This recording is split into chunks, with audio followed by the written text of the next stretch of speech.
지금 우리가 함께 읽은 이 본문은 일종의 건축 보고서와 같은 그런 말씀입니다. 느헤미야가 유다 총독으로 와서 무너진 예루살렘 성벽을 다시 세운 것에 대한 총괄적인 보고문이다라고 할 수가 있겠죠. 자, 그런데 이 말씀은요, 서류로서는 의미가 있을지 모르겠지만, 그러나 말씀으로 여기서 우리가 어떤 메시지를 받아야 하는지에 대해서는 정말 언뜻 난감한 그런 본문이라고 할 수가 있겠습니다. 그렇기 때문에 우리가 여기서 어떤 메시지를 뽑아낸다고 한다면, 영적인 메시지를 뽑아낸다고 한다면, 그것은 자칫 알레고리, 즉 영해를 하는 오류에 빠질 수가 있는 그런 본문이다 하는 것이죠. 성경 해석 방법 중에서 이 알레고리적 해석이라고 하는 것이 있습니다. 알레고리컬 인터프리테이션이라고 하는 그런 것인데, 이것은 성경을 문자와 표현된 대로 해석하는 것이 아니라 바로 그 어떤 성경 해석함에 있어서 영적인 의미와 상징을 가지고 해석하는 그런 방법입니다. 그런데 이것은요, 굉장히 주관적이고 또 그러면서 너무 영적으로만 치우치기 때문에 건강한 방법이 아니에요. 그런데 우리가 이 느헤미야가 예루살렘 성벽을 건축한 이 이야기를 가지고, 이 단순한 건축 보고서와 같은 이야기를 가지고 여기에서 어떤 영적인 의미와 메시지를 뽑아낸다면 그건 자칫 알레고리, 즉 영해가 될 수도 있다, 그 말이죠. 그런데 여러분, 아닙니다. 신앙의 사람 느헤미야의 성벽 건설 이야기를 보면서 거기에서 어떤 영적인 메시지를 뽑아내는 것은요, 절대 심한 비약이거나 혹은 알레고리적 해석이 될 수가 없어요. 왜냐하면요, 이 느헤미야와 함께한 사람들이 이 성벽을 건축한 이야기는요, 단지 그냥 건설한 이야기가 아니라 바로 그들의 신앙을 표현한, 그들의 신앙을 고백한 바로 실제적인 고백이기 때문에 그렇습니다. 그들은요, 하나님의 거룩한 부름 가운데 그 일이 시작했어요. 그리고 하나님의 인도하심과 감동에 따라서 그 성벽을 건설한 것입니다. 이건 뭐하고 똑같으냐? 마치 성막을 지을 때 그때 부살렐과 오홀리압이 바로 하나님의 감동으로, 하나님의 영에 감동된 것으로 성막의 모든 기구와 여러 가지를 만들었던 것과 똑같은 거예요. 이것은 마치 또 뭐 같으냐? 선교사가 부름받고 선교지에 가서, 그래서 정말 복음을 전하기 위해서 학교도 짓고 고아원도 짓고 병원도 짓고 하는 것과 똑같은 것이다. 그래요. 그들이 신앙 고백으로 이 일을 했기 때문에 이 성벽 건축 보고서 가운데는요, 영적인 메시지가 가득 담겨 있는 것입니다. 그래서 성경 말씀이다. 그래서 우리는 이 말씀 속에서 오늘 우리에게 주신 메시지를 받을 수가 있는 것이다. 자, 그렇다면 이 보고서 속에 담긴 이 말씀을 통해서 우리가 받아야 될 가장 중요한 영적인 메시지는 무엇일까 하는 것이죠. 여러 가지가 있겠지만 그 중에 가장 중요한 건 바로 뭐냐면 건설하는 신앙, 그것입니다. 건설하는 신앙. 하나님의 사람으로서 반드시 가져야 될 신앙의 아주 중요한 모습인 건설하는 신앙, 이것이 주된 메시지예요. 여러분, 신앙에 있어서 아주 중요한 요소가 또 한 가지 있다고 한다면 그것은 바로 건설이라고 하는 것입니다. 그래요. 참 신앙은 건설하는 신앙입니다. 왜냐하면요, 이 건설이라고 하는 것은요, 바로 근본적으로 어디까지 연결되느냐? 하나님의 창조에게까지 연결되기 때문에 그런 거예요. 여러분, 건설의 오리지널은 하나님의 창조입니다. 근데 보통 사람들이 건설의 오리지널 그러면 다 뭘 떠올리느냐? 바벨탑을 떠올려요. 그래서 잘못된 건설할 때마다 바벨탑 이야기를 자꾸 이야기하고, 심지어 교회 건축할 때도 바벨탑을 세우는 것이 아니냐 하는 어떤 경계와 경고를 할 때가 있는데, 그건 잘못된 건설일 때 그런 것이고요. 정말 참된 건설의 근원은요, 바벨탑이 아니라 바로 우리 하나님의 창조, 그것입니다. 여러분, 하나님이 세상을 창조하실 때 그 창조 이전은 어땠느냐 보니까 네 가지였어요. 혼돈, 공허, 흑암, 기품이라고 하는, 이게 창세기 1장 2절에 나오지 않습니까? 땅이 혼돈하고 공허하며 흑암이 기품 위에 있고 하나님의 영은 수면 위에 운행하시니라. 이 혼돈, 공허, 흑암, 기품 가운데서 이것과 완전히 다른 역사를 시작하신 것이 바로 하나님의 창조 역사인 거예요. 자, 그런데 그렇게 하나님께서 창조하신 다음에 이제 하나님 창조하신 에덴 동산에 이번 죄가 들어왔어요. 그러면서 말이죠, 이 하나님의 창조 세계 속에 그 창조와 반대가 되는 또 하나의 다른 흐름이 들어온 것입니다. 그게 바로 죄죠. 그게 바로 또한 파괴인 것입니다. 그런데 이 파괴는 바로 어떤 것과 연관이 있느냐? 창조 이전에 있었던 바로 네 가지, 혼돈, 공허, 흑암, 기품과 연결되어 있는 그런 거예요. 그러므로 이 세상에는 이제 두 가지의 흐름이 존재하게 되었습니다. 하나는 생명을 만드는 창조, 건설이고요. 또 하나는 사망으로 가는 혼돈, 파괴입니다. 신앙은 무엇입니까? 신앙은 무엇인가? 그건 바로 이 창조, 건설의 흐름 속에 있는 게 신앙이에요. 죄와 타락은 무엇입니까? 그것은 바로 파괴와 혼돈의 흐름 속에 있는 게 바로 죄와 타락인 거예요. 그렇기 때문에 이 건설이라는 단어는요, 우리 신앙인에게는 너무너무 중요한 단어예요. 그냥 중요한 단어 정도가 아니라 이건 우리 신앙인의 삶의 모습이다라고 말할 수가 있는 거예요. 단지 이것이 그냥 우리 신앙인은 좀 삶이 건설적이어야 돼라는 표현 정도가 아니에요. 뭐냐? 우리가 신앙인이라고 한다면 우리 삶 속에서 바로 이 역사, 즉 생명의 역사, 창조 역사인 건설의 이야기가 나타나야 한다는 얘기예요.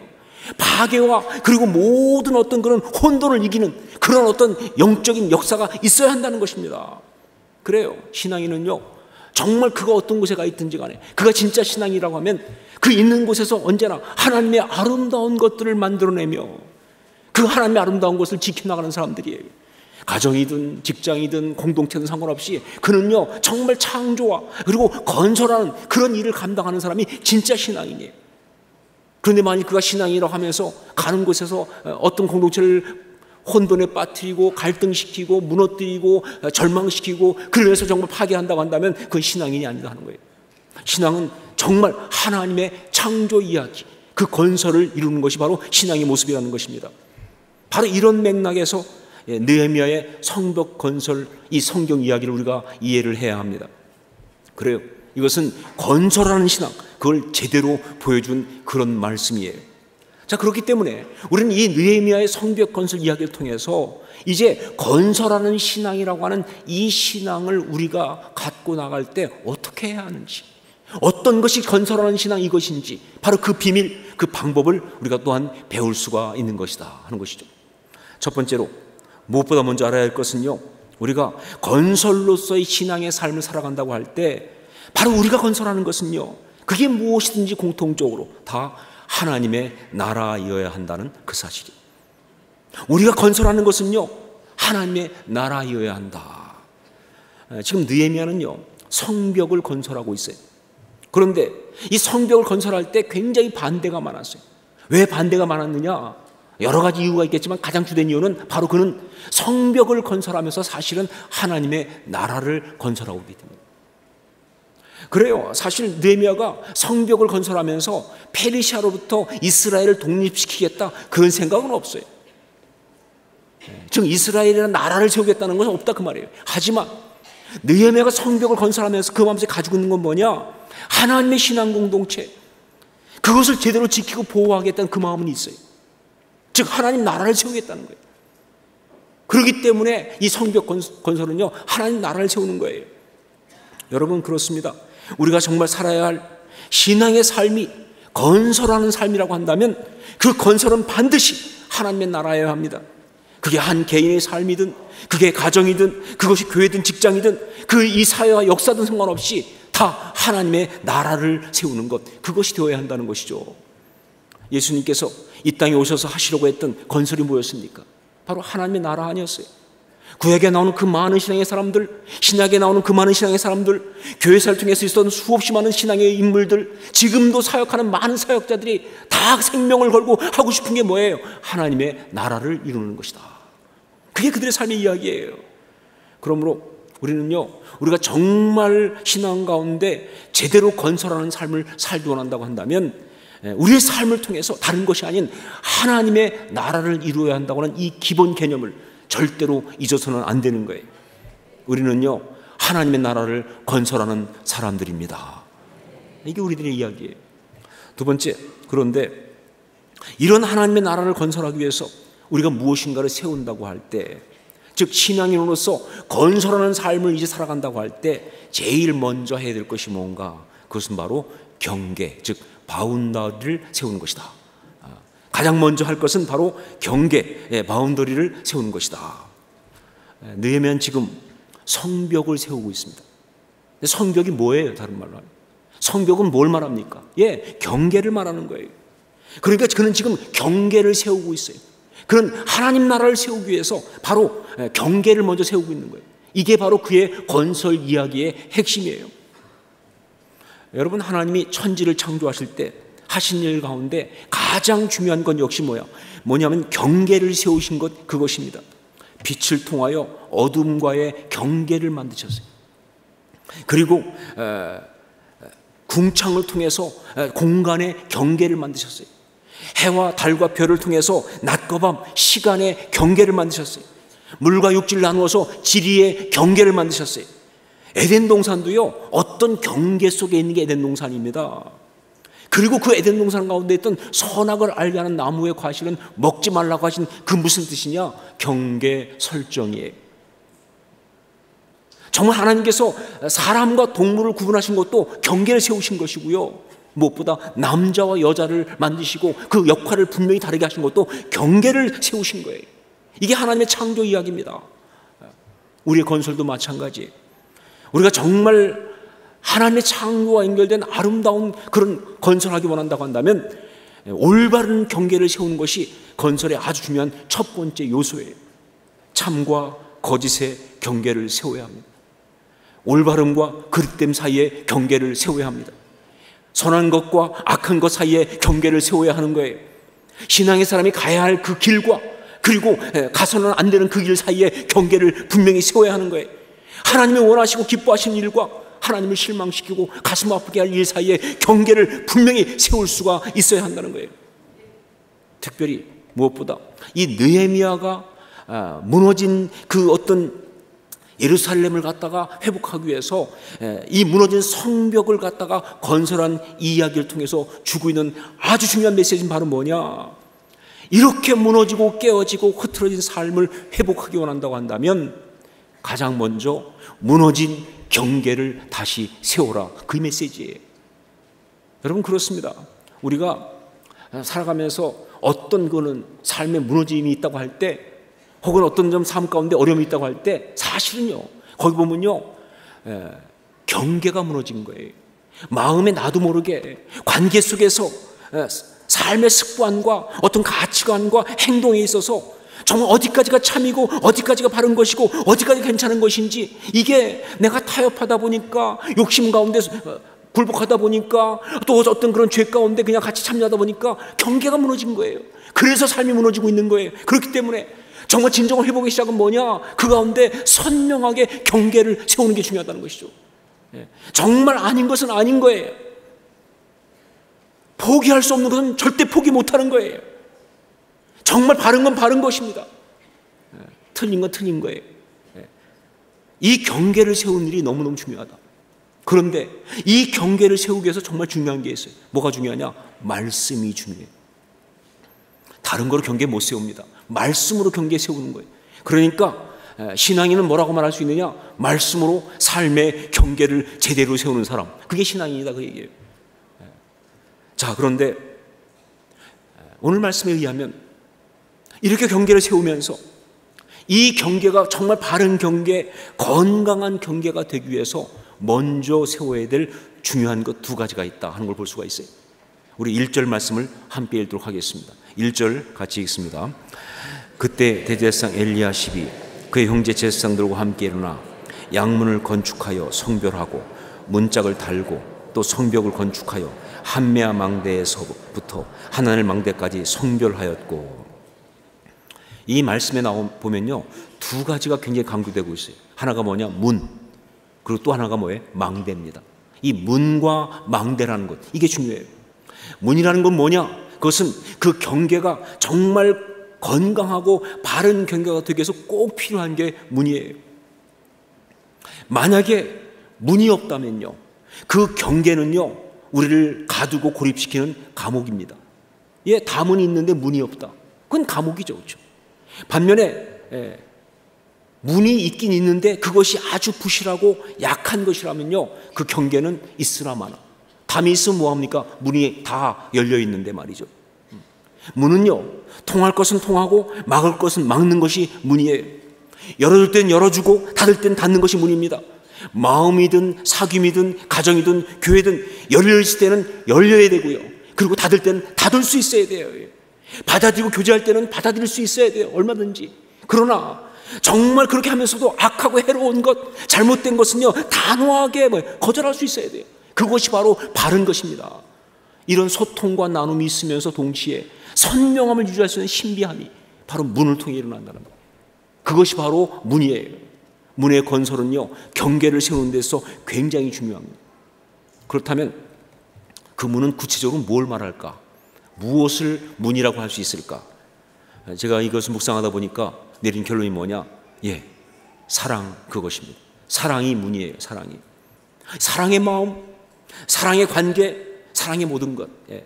그게 바로 문이에요. 대화가 그것이고, 나눔이 그것이고, 협력과 연합이 그것이고, 교제와 사귐이 그것입니다. 사랑은요, 경계 가운데 있는 문이에요. 그런데 그렇기 때문에 사랑은요, 그냥 사랑은 안 돼요. 건강한 사랑이 되어야 합니다. 올바른 사랑이 되어야 돼요. 그래야지 그 문이 올바른 문이 되는 거예요. 어떤 사람 보면 이 경계는 잘 세우는 사람이 있어요. 그래서 막 우리 표현대로 그야말로 똑 부러지는 사람이 있어요. 아주 경계가 분명하고요, 정말 확실하게 나누고, 정말 그 굉장히 견고하고 완고해. 그런데 문제가 뭐냐? 사랑이 없어, 그 사람한테. 그래서 정말 사람들과 대화를 잘 안 해. 남들과 소통이 없어요. 배우고 가르치고 그걸 안 하려고 그래. 안 배우려고 그래요. 정말 사랑을 주고받는 삶의 이야기가 없어요. 그 사람은요, 결국은 뭐냐? 고립된 사람이에요. 그 경계는 잘못된 경계예요. 갇혀있는 사람이에요. 정말 스크루지 같은 사람이에요. 안타까운 이야기죠. 그렇죠? 반대로 어떤 사람 보면요, 경계가 없는 사람이 있어요. 그래가지고 그냥 아무나 막 들어가. 그냥 남의 이야기 한마디에 밤새 고민하고 삶이 막 흔들려요. 근데 그 사람 보면요, 벽이 없는 게 아니에요. 벽은 있어요. 근데 문이 없어요. 사랑이 문제가 있는 거예요. 그 속에 있는 굶주림 때문에, 혹은 어떤 열등감 때문에, 어떤 깨어진 어떤 그런 그림 때문에, 상처 때문에 그 사랑이 건강하지 않아. 그래서 정말 누군가가 뭐라고 그래도 거절을 못해. 노라고 말할 때 노라고 말해야 되는데 뭐라고 못하는 거예요. 아닌 거 아니라고 말해야 되는데 말 못하는 거예요. 저항을 못하는 거예요. 아무나 막 들어간다 그러니까. 다른 사람이 막 쥐고 흔들어요. 여러분, 정말 건강한 사랑은요, 거절할 수 있어요. 건강한 사랑이. 그 사랑, 그 문이 없으니까 그 경계가 없는 거나 마찬가지. 그런 것이 되고 만다는 것이죠. 무너진 문이에요. 부서진 문이에요. 문이 바르게 세워지지 않았다. 여러분, 문을 세우는 것이 중요합니다. 즉, 사랑을 온전, 건강한 사랑을 갖는 게 중요해요. 우리가 성경의 복음에서 우리가 경험한 바로 그 은혜, 그 건강한 사랑, 이것이 바로 하나님 나라의 경계를 세우기 위해서 우리가 꼭 가져야 될 너무너무 중요한 것이다 하는 거예요. 또 한 가지 뭐냐? 망대예요. 망대. 이것은요, 경계를 무너뜨리려고 하는 공격으로부터 우리의 삶과 하나님의 역사를 제대로 지키기 위해서 꼭 필요한 바로 그런 거예요. 문은 가까이 와서 통과하려고 하는 대적을 막는 것이지만, 망대는 멀리서 다가오는 대적을 보고 대비하는 것을 말합니다. 자, 그런데 여러분 아세요? 망대가 없으면요, 문은 기능을 못해요. 언제 열어주고 언제 닫을지 망대가 있어야 그걸 결정한다는 거예요. 만약에 망대가 없으면요, 대적이 막 부르는 순간도 문을 닫을 수가 없어요. 그래서 문제가 되는 거예요. 이 망대가 중요합니다. 그래서 우리가 정말 경계 세울 때 망대가 중요해요. 이 망대는 뭘 말하느냐? 이것은 바로 지혜를 말합니다. 영적 분별력을 말합니다. 영적 각성을 말합니다. 영적 대비를 말하는 것이에요. 참과 거짓을 분별할 수 있는 그 영적 지혜를 말하는 거예요. 정말 지혜가 없는 사랑은요, 기능이 안 돼요.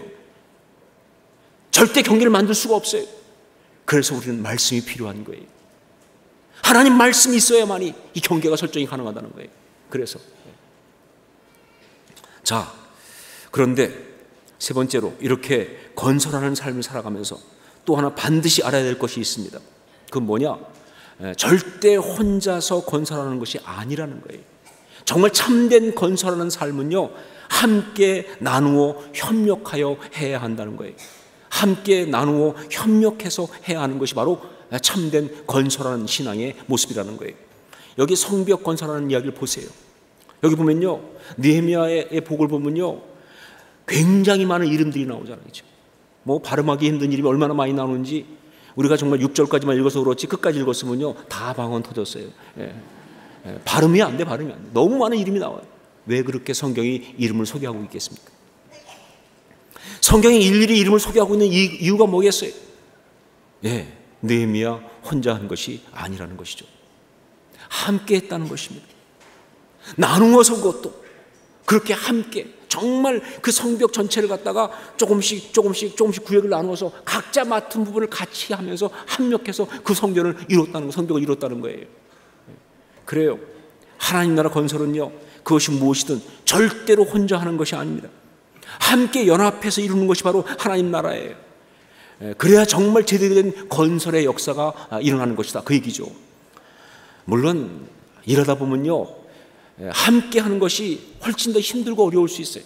차라리 혼자 하고 말지. 정말 그럴 생각이 많아요. 내가 혼자 하면 되지, 같이 하면 더 힘들어요. 그렇죠? 그런데 여러분, 아무리 그래도요, 함께 하지 않으면 하나님 나라 건설 아니에요. 혼자 이루는 것은요 절대 그렇게 될 수가 없어요. 하나님이 기뻐하시는 건설은 함께 하는 것이다. 저희 교회가 지금 옆에 기적의 땅에 건축을 하려고 지금 하고 있습니다. 그래서 계속 지금 그 일을 진행하고 있는데, 그런데 제가 칼럼에도 썼지만 그 일을 하면서 기도하는 가운데 하나님께 받은 두 가지가 있어요. 이 건축은 어떻게 해야 되는가, 아주 분명하게 하나님 주신 게 두 가지가 있어요. 하나가 뭐냐, 절대로 하나님보다 앞서가지 않는다 하는 거예요. 절대로 하나님보다 앞서가지 않는다. 아무리 오래 걸리고 아무리 힘들어도요, 하나님이 기다리시게 하면 기다린다는 거예요. 절대 인간적인 방법으로 수단 방법 가리지 않고 내 방법대로 하지 않겠다는 것이죠. 정말 중요한 원칙이에요. 절대로 하나님보다 앞서가지 않는다 하는 것이죠. 그리고 또 한 가지가 있는데 뭐냐, 그건 바로 성도들 모두가 한 마음이 되어서 한다는 거예요. 성도들 모두가 한 마음이 되어서 같이 해야지. 그냥 이 일을 이루기 위해서 정말 아닌 사람은 제끼고 그냥 일부가 한다면요, 그건 진정한 하나님의 건축이 아니에요. 하나님의 건설이 아니에요. 아무리 좋은 건물을 지금 뭐합니까? 그 안에서 정말 상처받은 사람들이 다 앉아있다면 그게 어떻게 교회가 되겠어요? 그렇죠? 아니요, 안 된다는 거예요. 그래서 정말 두 번째 주신 건 뭐냐, 한 마음이 되어야 한다는 거예요. 성도들 가운데 어떤 사람들은 잘 몰라서 혹은 어떤 개인적으로 다른 견해를 갖고 있기 때문에 그래서 좀 반대하는 사람이 있을 수 있어요. 그렇다면요, 설명하고 공유하고 같이 나누고 들어주고 그러면서 계속 한 마음 되도록 하는 게 너무너무 중요하다는 거예요. 물론 사실 그래요. 저희 교회 같이 많은 성도가 있는 그런 교회에서는요, 전 성도가 한 마음이 된다는 건 절대 불가능합니다. 있을 수가 없어요. 아니, 예수님이 제자 12명 중에 한 놈이 그렇게 배신했는데 말이죠. 어떻게 이게 많은 사람이 다 한 마음이 되겠어요? 그렇죠? 그런데 그렇게 완벽하게 한 마음이 되지 못한다 할지라도 정말 최선을 다해서 하나님 앞에서 한 마음이 되기 위하여 최선의 노력을 기울였다는 그 부분에 있어서 하나님 앞에서 정말 확신이 있어야 돼요. 그러지 않고 절대로 이 일을 위해서 제끼고 가지는 않겠다. 이것이 바로 하나님 주신 마음이었어요. 근데 여러분, 이 원칙은요, 단지 기적의 땅 건축에만 적용되는 게 아닙니다. 이것은요, 건설하는 신앙에 다 해당되는 거예요. 정말 열심히 아름답게 건설해 나가는 삶을 살되 우린 절대 하나님보다 앞서지 않으며, 또한 하나님 주신 사람들과 꼭 함께 하는 이 일을 포기하지 않는다는 것, 이것이 중요한 원칙이에요. 신앙인의 삶은 건설하는 삶이라는 것을 절대로 잊지 마십시오. 우리의 삶을 통해서 우리는요, 무언가를 세우고 이뤄나가야 한다는 거예요. 그런 삶을 살아야 되는데 바로 그것이 다른 것이 아니라 바로 하나님 나라이어야 한다는 사실 잊지 마십시오. 그런데 이렇게 하나님 나라를 건설하는 삶을 살기 위해서는 두 가지는 절대적으로 피해야 합니다. 하나가 뭐냐? 이기심이라는 거예요. 이기심. 느헤미야가 만일 이기심의 사람이었다고 한다면요, 그는 수산궁에서 예루살렘까지 오지도 않았습니다. 그러니까 그의 삶에 이 건설하는 이야기는 없다는 이야기죠. 그렇죠? 또한 느헤미야가 예루살렘 성벽을 건설할 때 그렇게 반대했던 산발랏, 도비야, 겟셈이라고 하는 대적 3인방, 그들의 마음속에 있는 게 뭐냐? 바로 이기심이에요. 그렇습니다. 이 이기심은요, 건설하는 신앙의 삶을 막는 가장 악한 독소예요. 그렇기 때문에 정말 우리가 건설하는 신앙의 삶을 살려면요, 끝없이 이 이기심을 십자가에 못 박아야 돼요. 이걸 십자가에 처리하지 않고는요, 우리는 건설하는 신앙, 그 신앙을 가지고 살 수가 없어요. 또 한 가지가 있어요. 또 하나는 바로 교만입니다. 교만. 우리 5절 말씀을 함께 읽겠습니다. 5절 같이 읽습니다. 그 다음은 드고아 사람들이 중수하였으나 그 귀족들은 그들의 주인들의 공사를 분담하지 아니하였으며. 여기 보면 드고아 사람들이 중수하였으나 그 다음에 뭐예요? 그 귀족들은 이렇게 되어요.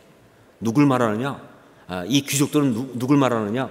한마디로 말하면 교만한 것들은 이 뜻이에요. 스스로 교만한 것들은. 그게 귀족이에요.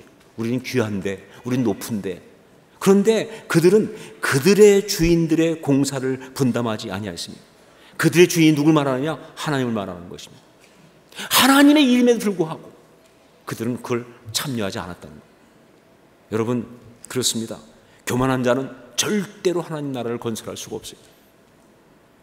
교만한 자가 뭘 건설했다고 한다면 그건 바벨탑이지, 자기 야망이지, 자기 어떤 것이지 하나님 나라 아닙니다. 하나님의 창조하신 그 아름다운 것을 절대 건설할 수가 없는 거예요. 그렇기 때문에 정말 참 신앙, 건설하는 신앙을 가진 사람은 이 교만을 끝없이 십자가에 못 박아야 돼요. 특별히 이 교만은요, 우리 마음속에 있게 되면 그 다음에 어떤 증상이 나타나냐? 비교가 나타나기 시작합니다. 비교. 그래서 교만의 어떤 파생품인 비교가 있게 되면요, 이거 하나님 나라 건설이 될 수가 없어요. 근데 오늘 말씀 보세요. 정말 그런 것이 없어요. 너무 감사하게도. 여기 보면요, 쫙 구역을 맡아서 다 했잖아요. 그런데 말씀을 아무리 봐도 거기에 이런 식의 불평, 뭐 누구는 잘 보이는 앞문 맞고 누구는 보이지도 않는 저 후미진 뒤를 맞느냐, 이런 불평이 없어요. 충분히 있을 수 있잖아요. 그렇죠? 정말 뭐 우리 주변에 보면 다, 아니 누구는 뭐 좋은데 잘 보이는데 맞고 누구는 저 보이지도 않는 뒤를 맡아? 왜 그래? 이렇게 할 수 있는데 전혀 그런 게 없어요.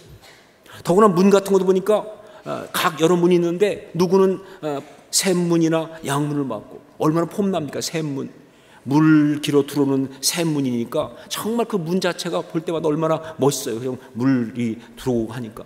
양문도 괜찮잖아요. 양이 왔다 갔다 하면서 들어가는 거니까 얼마나 분위기가 있어요. 그런데 누구는 샘문이나 양문을 맡고, 근데 누구는 분문, 즉 똥문을 맡느냐 말이죠. 불평이 없어요. 그냥 하나님이 주신 것을 감사함으로 받고, 그리고 함께하는 게 바로 하나님 나라 건설입니다. 교만의 파생인 비교가 없다 그 말이에요. 그렇죠? 그걸 십자가에 못 박지 않고는요, 절대 하나님 나라의 아름다운 건설하는 신앙은 있을 수가 없다는 것이죠. 사랑하는 여러분, 여러분의 삶이 신앙인으로서 건설하는 아름다운 것 될 수 있기를 주의 이름으로 축원합니다. 여러분이 가시는 곳에서 어디든지 간에 정말 아름다운 건설과 하나님의 창조 이야기가 나타나지 결코 파괴나 혹은 분열이 없을 수 있기를, 정말 그래서 예수의 십자가의 그 아름다운 것이 아름답게 드러나는 그런 신앙의 삶 될 수 있기를 주의 이름으로 축원합니다. 그런 교회가 될 수 있기를 주의 이름으로 축원합니다. 기도하겠습니다.